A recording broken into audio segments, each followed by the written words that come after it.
Tuan Yang Dipertua, yang paling penting saya rasa saya menyeru kepada Menteri Perumahan dan Kerajaan Tempatan supaya menjadikan pemulihan projek-projek terbengkalai sebagai agenda utama Kementerian Perumahan dan Kerajaan Tempatan. Kerana berpuluh-puluh ribu rakyat Malaysia menjadi mangsa kepada projek-projek terbengkalai. Dan saya rasa sehingga ini kerajaan tidak ada langkah-langkah untuk memulihkan projek-projek terbengkalai ini, tak ada apa-apa dasar yang betul-betul dapat menyelamatkan projek-projek terbengkalai ini. Menteri Perumahan yang sebelum ini telah melancarkan konsep BTS, iaitu Build then Sell. Tapi saya rasa langkah ini tidak dapat menyelamatkan projek-projek terbengkalai yang sedia ada. Tidak dapat menyelesaikan masalah-masalah yang sedia ada. Kerana BTS ini hanya kepada projek-projek baru. Itu pun tidak wajib.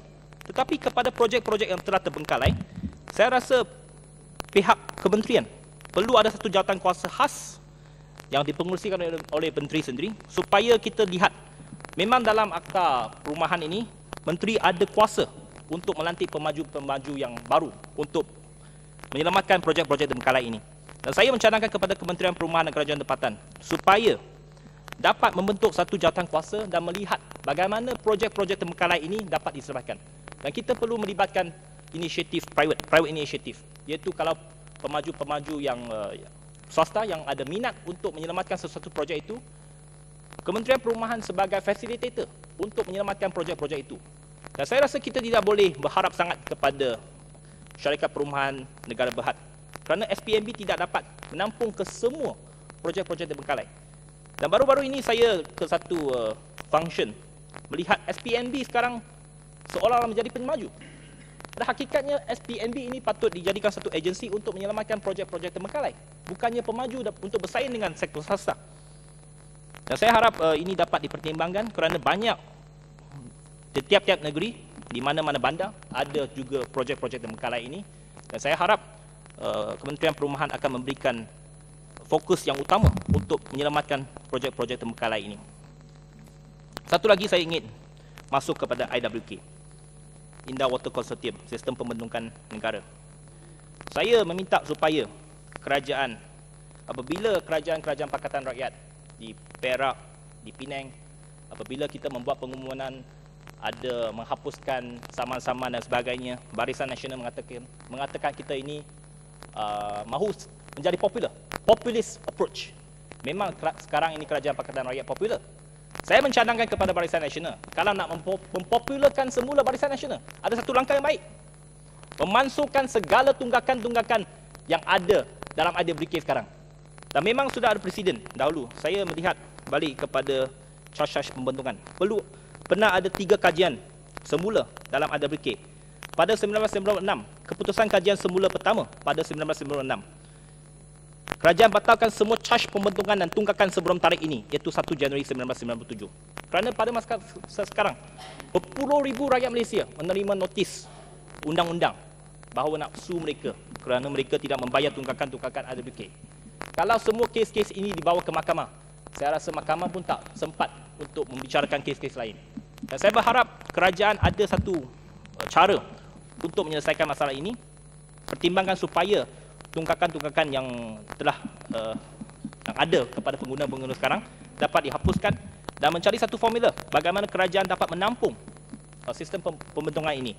Kerana saya rasa pada masa sekarang, bayaran-bayaran kepada sistem pembentukan ini memang tidak dapat diterima oleh rakyat. Kebanyakan rakyat tidak mahu ataupun tidak rela membayar bayaran kepada IWK ini kerana sistemnya yang tidak baik, yang kurang efektif dan tidak jelas apakah ia dapat melakukan kerja untuk pengguna-pengguna.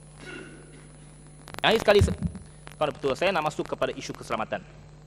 Memang isu keselamatan telah menjadi isu dalam beberapa tahun ini dan banyak ahli-ahli yang berhormat telah membahaskan isu-isu keselamatan ini. Saya melihat isu keselamatan ini perlu diselesaikan dengan pelbagai strategi.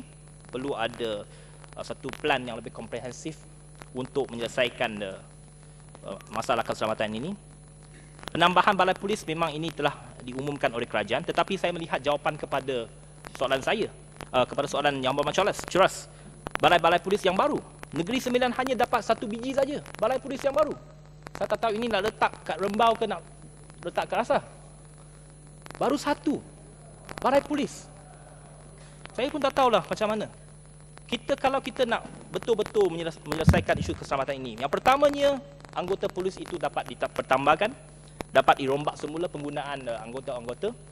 Kita tidak perlu ramai anggota polis dalam pentadbiran, dalam special branch dan sebagainya. Kita memerlukan lebih banyak anggota polis di atas jalan untuk menjaga keselamatan kita. Yang keduanya, pihak kementerian perlu menghidupkan semula rukun tetangga. Memang sekarang ada rukun tetangga, tetapi saya rasa perlu ada lebih banyak peruntukan, lebih banyak fokus, garis panduan yang lebih jelas untuk bagaimana masyarakat setempat boleh menubuhkan rukun tetangga mereka. Dan juga KPKT perlu merancang, kerana saya tahu ada banyak peruntukan disalurkan untuk membuat CCTV di bandar-bandar besar. Tetapi malangnya kalau ada CCTV pada sebelah malam, lampu jalan tak ada, gelap. Bagaimana CCTV itu dapat menunjukkan gambar itu? Kerana ini hakikatnya di banyak kawasan, terutamanya kawasan-kawasan perumahan. Lampu jalan paling asas tak cukup. Dan di lorong-lorong belakang, kebanyakannya pecah masuk, kebanyakannya pencuri-pencuri yang masuk rumah, dia bukan dari pintu depan, dia masuk dari pintu belakang.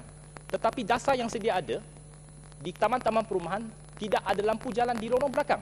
Dan saya menyuruh kepada KPKT supaya membuat satu garis panduan yang baru, membuat satu dasar yang baru, mewajibkan semua projek-projek perumahan yang baru perlu memasang lampu jalan di lorong belakang. Dan kalau boleh, yang sedia ada, taman-taman perumahan yang sedia ada yang lama, berperingkat-peringkat menambahkan peruntukan untuk menambah lampu-lampu jalan di lorong belakang, kerana untuk mencahayakan semua kawasan-kawasan perumahan yang gelap gelita itu. Saya rasa ini perlu dilakukan supaya untuk menjamin keselamatan penduduk dan mengurangkan kadar jenayah.